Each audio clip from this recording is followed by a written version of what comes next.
پدر جان، سخت پزمانت شدم. هرگاه یادی تو می کنم، دل درون سینه‌ام به فغان می آید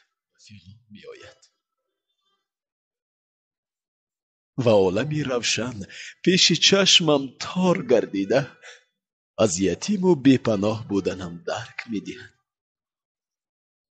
که به اختیار گریه گلوگیرم نموده از دیدگانم قطره های اشک ارمان و حسرت جاری می گردد.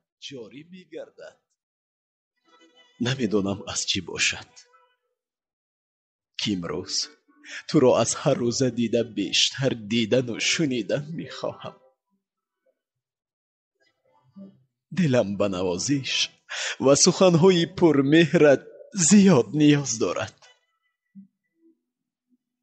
می خواهم تمام درد و علمم را برایت چون درد آشنای زندگی بگویم.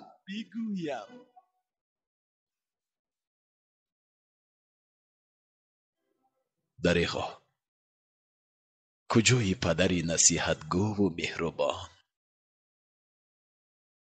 شاید از دوری های پشته مزارت سویم نظر می دوزی و مرا توسط باد ناعیان نوازش می کنی.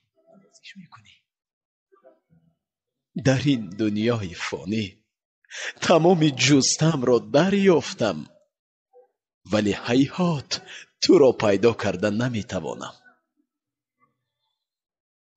ایزی پایهایت را در خمگشتی کوچه ها با چشم تر و قامت خم روز و شب می کابم، ولی افسوس نمی یابم پدر.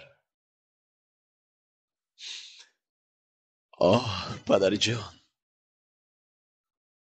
دلم برایت می گرید، درد می کند، می سوزد، ناله دارد. به دردهای تنم دوا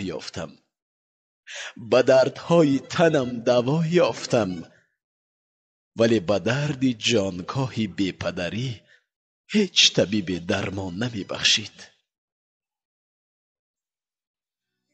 تو را از همه جا می کابم پدر جان، در عالم خیالات، در خواب و بیداری، کنج خانه و روی حولی، کوچه و بازار، دشت و دمن، در سیما و چشمان آدم